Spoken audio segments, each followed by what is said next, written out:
미치지 않으면 미칠 수 없다라는 말이 있습니다. 바꿔 말하면 미쳐야 미친다. 사람이 자기가 하는 일에 미칠 정도로 집중하고 전력을 다하지 않으면 원하는 목표에 미치지 못하고 원하는 것을 이룰 수 없다 하는 뜻입니다. 미치지 않으면 미칠 수 없다. 미쳐야 미친다. 사실 이런 분야에서 성공한 사람들은 다 자기 한 일에 미친 사람들입니다. 남들이 알아준 말든 그 일에 전력 투구하는 사람들, 우리는 그런 사람들을 프로페셔널, 전문가, 장인, 달인이라고 부르지요. 그런 의미에도 모든 사람들은 미친 사람들입니다. 모두 무언가에 미쳐서 그것을 위해서 살아가고 있습니다. 사람은 자기가 알든 모르든 어떤 한 가지에 미쳐서 그것을 따라가며 거기에 힘쓰며 살아가는 것입니다. 어떤 사람은 선을 행하는 일에 미쳐서 살아가고 어떤 사람은 죄를 짓고 악을 행하는 일에 미쳐서 살아갑니다. 저 사람도 저 일에 미쳤구만 이렇게들 얘기하지요. 어떤 사람은 돈 버는 일, 어떤 사람은 명예를 얻는 일, 어떤 권력, 어떤 지식, 어떤 사람은 쾌락 얻는 일에 미쳐서 살아갑니다. 물불 안 가리고 정신없이 따라갑니다. 중요한 것은 무엇에 미쳐 살아가느냐이죠. 나는 지금 무엇에 미쳐서 살아가느냐, 무엇에 전력 투구하고 살아가느냐. 그리스도인은, 하나님의 자녀는 무엇에 미쳐서 살아가야 되느냐, 어떤 일에 전력 투구하고 살아가야 되느냐 하는 것을 다시 한번 스스로 질문해보고 결단할 수 있어야 합니다. 사도 바울은 아덴을 떠나서 고린도에서 복음을 전합니다. 여기서 아굴라와 브리스길라 부부를 만납니다. 이 아굴라 브리스길라는 천막 만드는 게 직업이고 사도 바울도 랍비이지만 직업이 있는데 천막 만드니여서 함께 동역하면서 만나서 일하면서 복음을 전하게 됩니다. 회당에서 유대 말씀을 전하고 이방인들에게도 복음을 전합니다. 여기서도 복음 듣고 믿는 사람도 있었고 방해하고 박해하는 사람도 있었습니다. 그렇지만 바울은 계속 복음을 전합니다. 우리가 어떻게 그리고 왜 모든 사회에 복음을 전해야 하는지를 함께 봅니다. 첫 번째, 하나님의 말씀에 붙잡혀. 하나님의 말씀에 붙잡혀. 5절, 실라와 디모데가 마게도냐부터 내려오매 바울이 하나님의 말씀에 붙잡혀 유대인에게 예수를 그리스도라 밝히 증언하니. 바울은 텐트 메이커 자비량 선교사였습니다. 천막을 만든 일을 하면서 생활비를 벌고 그리고 복음을 전했는데 실라와 디모데가 마게도냐에서 오면서 선교비를 가지고 왔기 때문에 빌보 교회가 보낸 것이기 때문에 이젠 천막 만든 일에 많이 일하지 않고 복음 전하는 일에 집중할 수가 있었습니다. 여기서 바울이 복음 전하는 모습을 이렇게 기록하지요. 바울이 하나님의 말씀에 붙잡혀. 그것은 한 가지 일에만 전념한다는 뜻으로 말씀 전하는 일에 묶였다라는 뜻입니다. 세 번역은 바울은 오직 말씀 전하는 일에만 힘을 쓰고, 영어 성경은 Paul was pressed in the Spirit. 바울은 성령에 붙잡혀서, 성령에 붙들려서, 바울은 말씀에 붙잡히고 성령에 붙들려서 그래서 복음을 전하는 일에만 전념했다는 말입니다.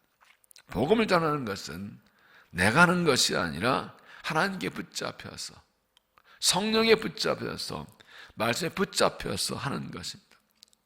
하나님 일을 하는 것도 내 의지와 결단하는 것이 아니라 성령에 붙잡혀서 말씀에 붙잡혀서 하는 겁니다.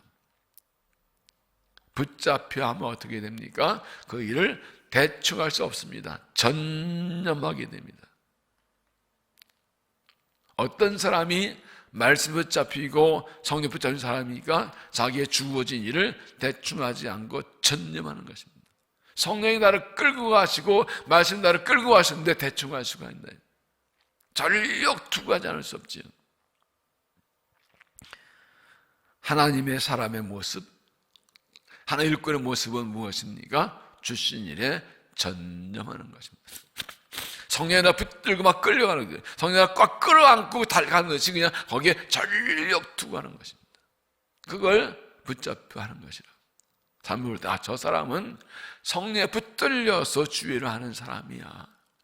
물불 안 가리고 전력을 다해, 전념해. 저 사람은 말씀에 붙잡힌 사람, 하나 붙잡힌 사람. 이것을 사람들이 드러나는 것입니다. 그렇게 보여져야 합니다. 그게 올바른 복음의 일꾼, 하나님의 일꾼의 모습입니다.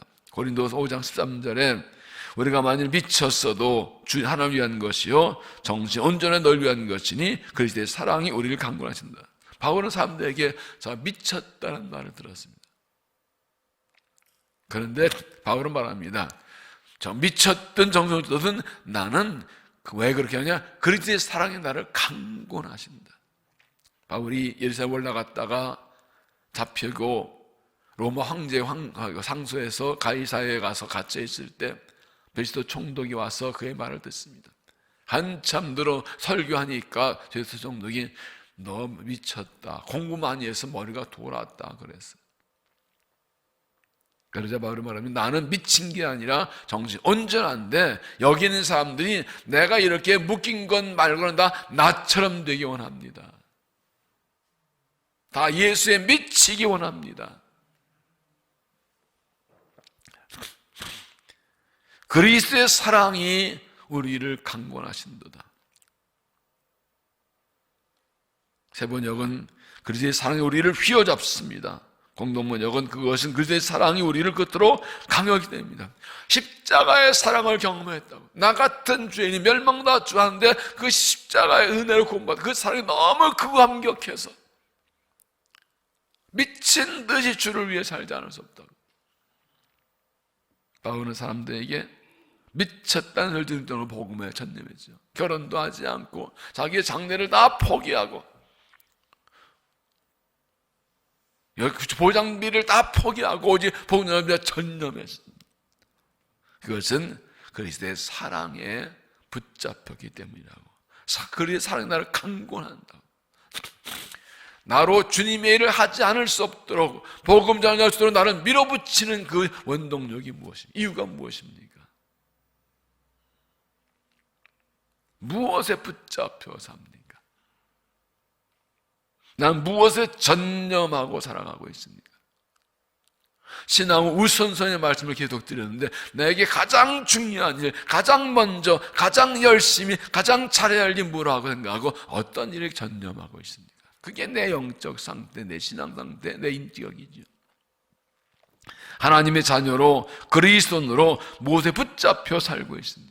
인생에 살면서 성령에 붙잡혀 살고 있습니까? 주의를 하면서 말씀에 성령에 붙잡혀 살고 있습니까?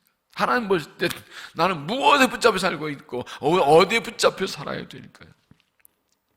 하나님 나를 말씀이 나를 붙잡으실 때 붙잡혀 따라가나요? 아니면 잠깐만 생각 좀 해보고요. 그리고 미뤄두고 있나요? 하나님의 성령을 붙드실 때 전력을 다하나요? 요거는 30%만 하고 요건 10% 하고 이렇게 하고 하나요? 어제 말씀드렸습니다. 하나님 우리에게 요구하시는 것은 최고가 아니라 최선이다. 사람마다 능력이 다르고 환경이 다릅니다. 중요한 것은 하나님께 나에게 말씀하실 때 그 붙잡혀서 최선, 요건 내 요만큼만 할 거야 하고 한 게 정확히 하느냐, 주님의 일에 전력 다하느냐. 붙잡힌 듯, 그냥 붙잡힌 끌려가듯이 그냥 성령께 하나시는데 말씀하시는데 그냥 끌려가며 전력 달려가고 있는 거야. 그래야 좀 쓰실만 하지 않은가요? 이제 더 이상 코로나 핑계하지 못합니다. 하나님 말씀하시면 그거 3회인 줄 알고 붙들린 분 거죠. 전력 두고 그렇게 붙들려 달아. 그래야 좀 쓰실만하고 축복이 통로 쓰실만하지 않은가요? 제한은 내가 걸지 않는 하나님이 거시는 것입니다. 하나님께서 성령으로 붙드실 때, 말씀 붙이실 때 붙들려서 정말 누가 봐도 성령에 붙들린 사람으로 주신 일에 최선을 다하며 복음 전하고 주 일에 전념하는 믿음이 되시길 바랍니다. 하나님 그런 나를 통해 놀라운 일을 행하실 것입니다. 두 번째, 반드시 복음의 열매가 있다. 반드시 복음의 열매가 있다. 6절, 그러니 대적하여 비방하거늘 바울이 옷을 털면서 이르되 너희 피가 너희 머리로 돌아갈 것이요 나는 깨끗하니라 이후에는 이방인으로 가리라. 바울이 안식일에 회당에서 유대인들의 복음을 전하는데 그들이 바울을 대적하고 비방합니다. 그래서 옷을 털어버리고 이로 이방에 가리라고 또 선언합니다. 이때부터는 유대인이 아니라 이방인 전하겠다고. 그러면 말씀합니다. 너희 피가 너희 머리로 돌아갈 것이요. 무서운 말씀입니다. 너희 피가 너희 돌아갈 것이라. 바울이 유대인의 복음을 전했지만 그들이 듣지 않고 거부하기 때문에 하나님의 심판이 임할 것이라고. 복음은 듣고 믿으면 구원, 거부하면 심판이지요. 중간이 없습니다. 예수밖에 구원이 없기 때문에 예수 믿으면 구원, 안 믿으면 멸망, 심판이에요. 다른 길이 없어요. 이 말은 무엇입니까? 나는 여러분들에게 복음을 전심히 전했고 듣고 안 듣고는 여러분들 책임이라고. 내가 전하자면 내 책임이지만 전하는데 안 드는 건 당신들 책임. 당신 멸망해도 그 핏값은 당신들 때문이지 내 때문에. 나는 전했다고. 사람들에게 복음을 전하지 않으면 그들이 멸망하는 건 내 책임입니다. 에스겔서에 너희가 전하지 않으면 그 핏값을 너희도 찾겠다고 하셨습니다. 복음 전하는 것은 내가 안 전해 저 사람 망하고 내가 심판하게 돼 목숨 걸고 전하는 겁니다. 그러나 내가 전했는데 안 들으면 그 사람 책임, 난 책임 없습니다. 난 할 일 다 했습니다. 우리가 VIP를 정하고 그들에게 기도하고 그들에게 예수 믿으라고 교훈하고 반드시 말해야 되는 이유가 여기 있습니다. VIP 정해놓기만 하고 그들에게 예수 믿으라고 복음을 들으라고 예수밖에 없다고 교훈하고 전하지 않으면 그들이 안 믿는 것은 내 책임입니다. 그러나 전해도 안 믿는 것은 그들 책임입니다. 그 다음부터는 내 책임 아닙니다. 그런데 7절을 보면 거기서 옮겨 하나님을 경외하는 디도 의수도라 하는 사람의 집에 들어가니 그 집 회당 옆이라. 이런 중에 하나님 경외하는 사람이 있어서 유대인들의 박해를 피해서 그 집에 갑니다. 8절을 봅시다. 8절 같이 읽을까요? 시작. 또 회당장 그리스도바가 온 집안과 더불어 주를 믿으며 수많은 고린도 사람도 듣고 믿어 세례를 받더라. 할렐루야. 유대인들은 방해하고 박해하고 비방하지만 놀랍게도 유대인의 신앙의 핵심인 회당장이 믿습니다. 유수의 집에 갔는데 그 사람이 회당 옆이고, 회당장이면 지금 목회자 같은 사람이 이방 다른 나라에 살면서 유대인들 10명만 모이면 회당을 만들어 예배 드리는데 회당의 장은 최고 지도예요. 근데 그가 예수를 믿어요. 놀라요. 유대인들은 막 박해하는데 회당장이 예수를 믿고, 그다음에 수많은 고린도 사람들이 이방인들이죠. 아무리 사람들이 밖에 방해해도 믿음의 열매는 맺힙니다. 복음을 맺힙니다. 하나님의 붙들려 가면 하나님이 하십니다. 말씀 붙들면 말씀이 역사합니다. 성령 붙들면 성령 역사하십니다. 그러므로 이 무침 같아도 열린 곳으로 가서 열심히 복음을 전해서 하나님이 약속하신 데 이루고 복음을 맺는 믿음이 되시기를 바랍니다. 세 번째, 하나님의 백성이 많다. 하나님의 백성이 많다. 9절, 밤에 주께서 환상 가운데 바울에게 말씀하실 때 두려워하지 말며 침묵하지 말고 말하라. 이렇게 유대인들은 심히 박해하고 방해 비난하고, 한쪽은 회당장도 돌아오고 수많은 고린도 사람들이 예수님을 돌아, 이런 상황에 하나님이 위험과 복음의 열매가 공존하는 사이 긴박한 상황에서 하나님 말씀하십니다. 두려워하지 말라. 침묵하지 말고 말하라. 아무리 박해와 고난이 심해도 두려워하지 말고, 사람들은 뭘 한다고 입다지 말고 입을 열어서 담대히 복음을 전하라. 이유가 두 가지인데, 하나는 10절에 내가 너와 함께 있으며 어떤 사람도 너를 대적하지 할 자가 없을 것이니.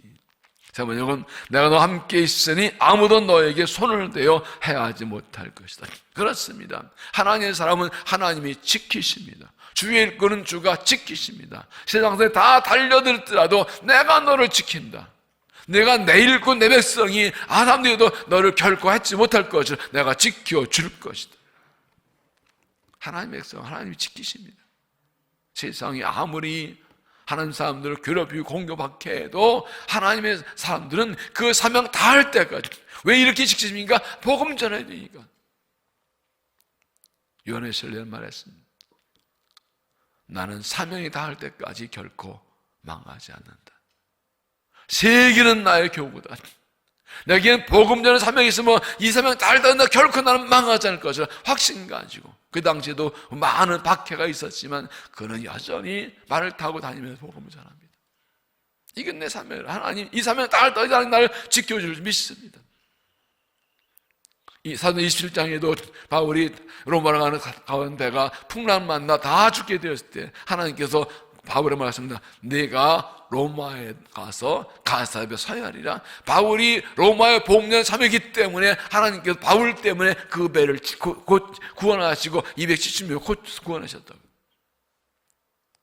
사람이 실수해서 잘못해서 죽을 구멍에 들어가도 사명의 사람 하나님 살리시고 그 때문에 다른 사람도 살리신다고. 세상이 망할 것 같아도 내가 사명에 붙들려 있으면 하나님께서 나를 지켜주시고 나를 살리려고 내 주위 사람도 살려주신다고. 근데 사명의 사람이 사명을 놓으면 같이 망하는 거죠. 사명에 집중하는 게 얼마나 중요해요. 하나님 주신 사명에 복음 전하는 주님의 열심을 다하고 거기에 붙들려 있으면 이 사명 완수하기까지 하나님이 반드시 나를 지켜주십니다. 아무도 손대지 못하게 사명 완수하게 하십니다. 만약에 내가 사명 완수 못하면 하나님 실패하는 거죠. 하나님 실패할 수 없어요. 전능 하나님께서 자기 사람들 지켜주십니다. 감당할 능력과 은혜와 복을 주십니다. 두려움을 하지 말며 침묵하지 말고 말하라. 내가 너와 함께 있으니 너도 너를 대적하지 못할 것이다. 더 중요한 이유가 있습니다. 10절에 이는 이 성 중에 내 백성이 많음이라. 세 번째 요건 이 도시는 나의 백성이 많다. 지금 이 고린도란 도시에 하나님 백성이 많으니 두려워하지 말고 침묵하지 말고 담대히 복음을 전달하는 것입니다. 자, 이 고린도시는 이방 도시입니다. 유대 나라가 이들 나라 아닙니다. 거기에 유대인도 있고 이방인도 있습니다. 유대인 많을까요? 이방인이 많을까요? 이방인이 많죠. 이방 도시니까. 그런데 하나님께서 거기 있는 유대인만 아니라 이 고린도 사람들도 내 백성이라고 하십니다. 이미 하나님께서는 바울을 통해서 유대인만 아니라 모든 민족 구원받던 이방 성임을 열어주셨고 고린도 사람 보고도 이들은 내 백성이다. 구원받아야 된다. 내가 택한 사람들이다. 이 성에 구원받을 영혼의 내 백성이 많으니까 잠잠하지 말고 입을 열어 복음을 전하라.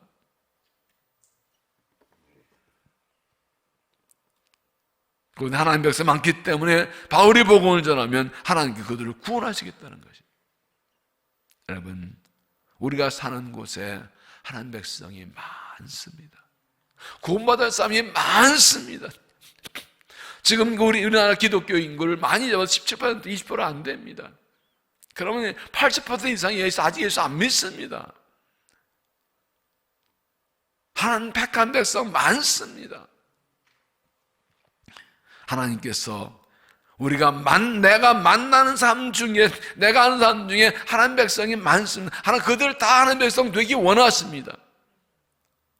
하나님께서 그들을 구원하시려고 나를 여기에 보내셨습니다. 나를 통해 그들을 구원해서 나를 그들에게 보내셨습니다. 내가 만나는 사람, 내가 아는 사람 다 하나님 백성입니다. 그들 다 구원받기 원하십니다. 그러므로 아무리 어려움과 반응이 많아도 사람들이 밖에 두려워하지 않고 침묵하지 말고 담대히 복음을 전해야 됩니다. 누가 뭐래도 어떤 환경에도 하나님 백성이 많고 하나님께서 급하게 그 바울을 보내신 것처럼 오늘 나를 통해 구원을 알고 담대히 두려워하지 말고 침묵하지 말고 입을 열어 복음을 전해야 됩니다. 그래서 사도 바울은 일행은 거기서 1년 반을 더 머뭅니다. 그렇게 유대인들이 박해하는데 불구하고 1년 반 더 머물며 전도하면 11장 1년 6개월을 머물러 그들 가운데 하나님의 말씀을 가르치니라. 이 말은 1년 6개월 동안 하나님께서 그들의 다와 위령을 안전하게 지켜주셨다는 거예요. 유대인 이 박해하고 비방하고 비난을 쫓겨나는 그런 일이 있음을 구하고 바울은 끝까지 1년 6개월 동안 거기에 남아있습니다. 이 말은 무엇입니까? 최선을 다했다는 것입니다. 위협과 박해가 있어도, 어려움이 있어도 하나님이 함께 하신다니까, 여기 하나님의 말씀 많다니까 힘을 다해 쉬지 않고 운전하고 믿은 사람들 말씀 가지고 열심을 다하며 말씀에 붙잡혀 전념하는 것입니다.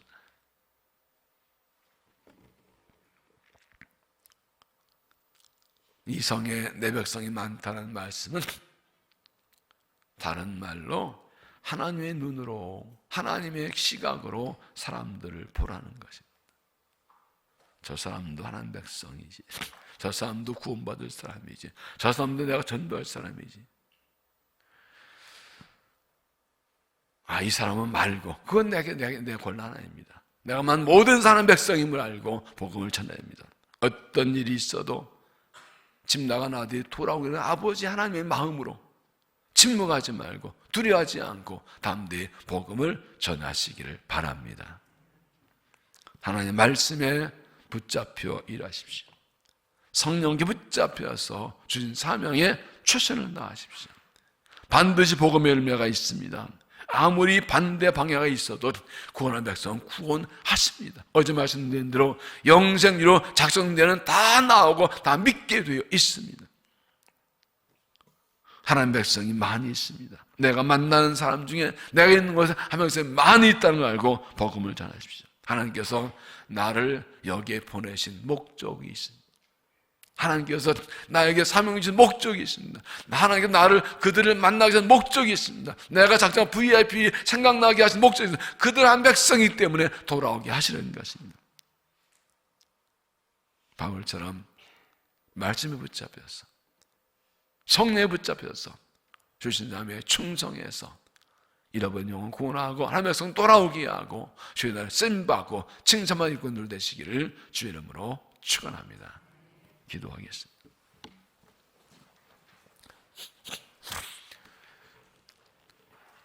하나님 감사합니다. 사람의 의지와 노력으로는 얻을 수 없는 구원, 사람의 지혜로운 깨달은 하나님의 섭리와 사랑, 하나님께서 먼저 우리를 찾아와 주시고 만나 주시고 십자가로 구원하셔서 하나님의 백성 삼아 주시니 감사합니다. 이 놀라운 구원의 진리 복음을 사람들에게 전달하고 우리에게 사명을 주시니 감사합니다. 하나님, 십자가 사랑받았기에 그 사랑에 감사함 기억하여 나 그 같은 것 위해 생명 버린 주님의 은혜에 감사하여 나도 그 사랑에 붙들려 성령에 붙들려 말씀에 붙들려 삶에 붙들려 달려가는 믿음 되게 하여 주옵소서. 주가 붙드시며 말씀을 가겠사오니 우리를 통해 일하셔서 영광 받아주시고 평생 주님께 붙들려 주의 사랑에 붙들려 말씀에 붙들려 살아가는 믿음이 되게 하여 주시옵소서. 자비하신 아버지 하나님, 어떤 어려움과 방향이 있어 반드시 복음에 맺혀질 줄로 믿습니다. 사람들이 방향과 반대해도 열심히 전하면 생각지 않은 곳에서 하나님 택한 백성도 구원하시고 복음에 맺혀지게 하실 줄로 믿습니다. 이곳에 하나님 백성이 많은 나서 나를 보냈사오니 우리가 담대하게 두려워하지 않고 침묵하지 않고 입을 여 복음 전하면 하나님께서 택한 백성들 돌아오게 하시고 구원받게 하시고 영광 받으실 줄로 믿습니다. 이 하나님의 마음을 알기에, 사명을 알기에 우리가 있으면 큰 잔치를 선포하고 그 옆에 함께하는 40일 행복한 동행을 하고 있습니다. 203명이 582명의 사표회를 작정하고 매일매일 이름을 부르며 기도하고 있습니다. 우리가 작정한 VIP들 다 우리를 통하여 복음 듣고 초청받고 주께 나와 말씀 듣고 구원받게 하여 주시옵소서. 이곳에 하나님 백성 많으니 그들이 다 돌아오게 하여 주시옵소서. 하나님, 우리 이렇게 감당하도록 성령 충만함과 담대함과 열정 주셔서 주님께 미쳐서 복음 미쳐서 삶 미쳐서 달려가게 하시고 삶을 감당하는 능력관을 주셔서 담대히 복음 전하게 하여 주시옵소서. 그리고 이러면 주께 돌아오며 우리가 성령 충만한 영적 부흥이 일어나게 하셔서 마지막 때 하나님 나라를 세우는 삶을 감당하는 교회와 성도가 되게 하여 주시옵소서. 자비하신 아버지, 10월 24일 초청주일에 좋은 날씨 주시고 열심히 기도로 준비하여 쉴 수 없게 하시고 악한 마귀의 방해 틈타지 못하게 하시고 온전한 한 마음 한 뜻으로 뜨거운 열정으로 복음을 위해 헌신하여 하나님을 맺어가며 교회가 살아나고 하나님 확장되고 주 영광이 나타나게 하여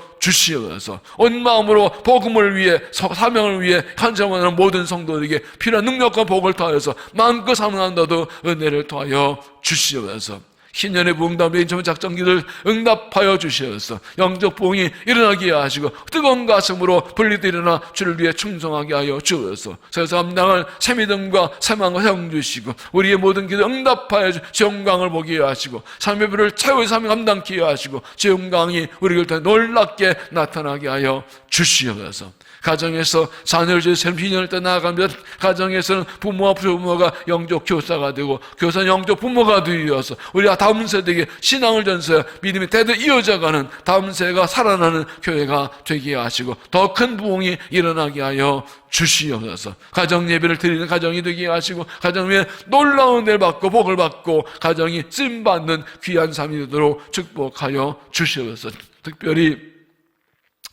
어린 영혼들 가슴에 안고 섬기는 교사들을 축복하여 주었어. 정말 내 아들, 딸을 기르는 마음으로 영적 부모가 되어서 영혼을 살피고 사랑 성교, 기도와 말씀을 양육하여 교사들의 손길과 성김을 통하여 우리 아들, 딸 거룩한 꿈을 꾸고 비전을 발견하고 강건한 그리스도인으로 서서 달려가도록 축복하여 주시고 감당한 능력과 내 복을 더하여 주시옵소서. 하나님, 우리 교회가 다시 한번 부흥하여 하나님 나라를 세우고 담대를 세우고 지역에서 섬기며 이 열방을 향하여 복음을 전하며 민족과 교회를 살리는 축복의 통로가 되게 하여 주시고 온전한 한 뜻으로 헌신하여 이 마지막 때 놀라운 정말 나타나는 교회 되도록 은혜를 도하여 주시옵소서. 이 아침에도 은혜를 간구합니다. 우리를 만나주시고 각 사람마다 간절한 기도가 응답되게 해서 하나님 나라를 위해서 교회를 위해 복음을 위해서 영혼을 위해서 간절히 기도할 때 먼저 그날 그날에 더하신 약속한 대로 내가 거의 못한 가지고 하나님 더하신 응답이 간증으로 나타나게 하여 주시옵소서. 오늘도 주님과 동행하며 주영 나타나는 승리한 복된 삶이 되게 하여 주시옵소서. 이 아침 우리를 만나 주실 줄로 믿사옵고 예수님 이름으로 간절히 기도하옵나이다. 아멘.